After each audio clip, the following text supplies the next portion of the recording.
Yeah, something like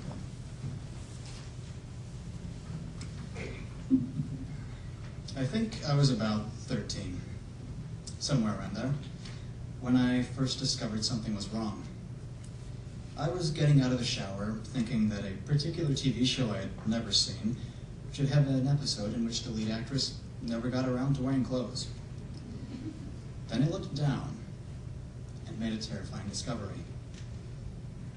The problem was not that I had an erection. That had happened plenty of times before. I was 13, for God's sake. My horror came from my erection itself. It swerved.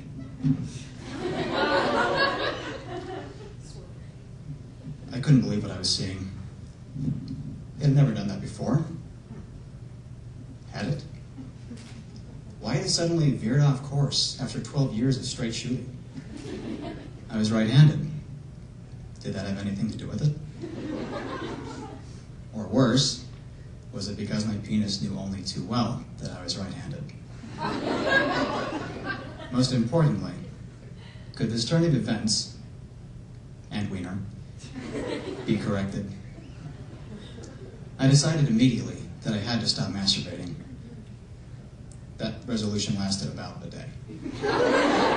So I made a point of using my left hand as well as my right, hoping a little pressure in the other direction could help my wayward wang back to be straight and hopefully not narrow. After years of wondering if that worked at all, I resigned myself to the inevitable truth. My dick was stuck that way. I was doomed to live my life looking like, with my erect penis, looking like I'd slept on it at a weird angle. My one consolation was that I wasn't planning on showing it to anyone anytime soon.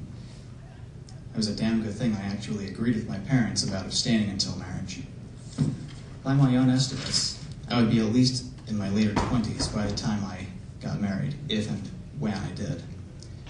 Hopefully, that would be enough time for me to afford a urologist and a reconstructive surgeon to correct the problem.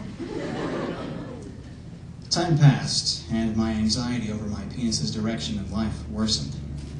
I even had a dream when I was 16 in which I couldn't have intercourse without rotating my hips sideways. I read an article by Dr. Ruth that stated that curving penises were actually not at all uncommon, but she couldn't bring me to believe it. Her words of comfort were nothing more than a half-hearted pat on the back to guys with defective equipment like me. A year or two after I started college, I re-examined my views on sex and realized I'd been wrong.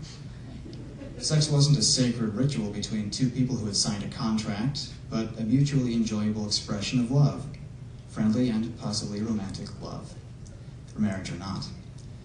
Unfortunately, I still saw the swing of my schwing as an embarrassing disfigurement that would make sex awkward at best and impossible at worst. My only hope at making up for it was my enthusiasm for cunnilingus, which I'd wanted to try since before I'd known the word, and which I'd heard the women liked.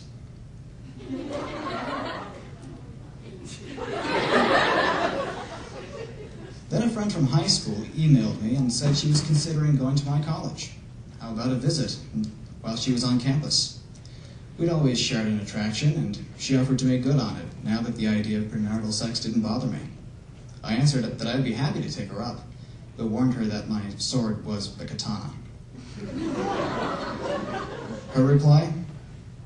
Dude, I've seen penises in every shape and size there is. I'm sure everything will be fine.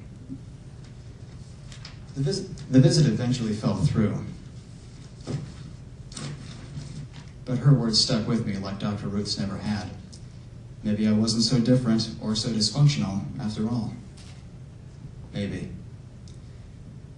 Then came the first time that I did become sexually involved with a friend, and I realized that my insecurities still lingered.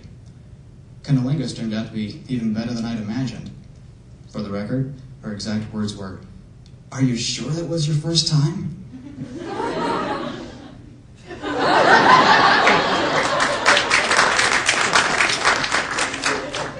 But my pants stayed on. When she declared that it was my turn, I told her I wasn't comfortable with the idea yet. She seemed disappointed, but said she understood. Weeks went by, and I gave her oral a few more times before finally letting her reciprocate. As she coaxed me onto my back, I explained my doubts to her. She smiled and said it shouldn't be a problem. I watched her eyes as she unzipped my pants, released my very erect penis, and then looked back at me. "See what I mean?" I apologized. She laughed. "This isn't unusual at all." After that, I breathed easier. Then I breathed harder.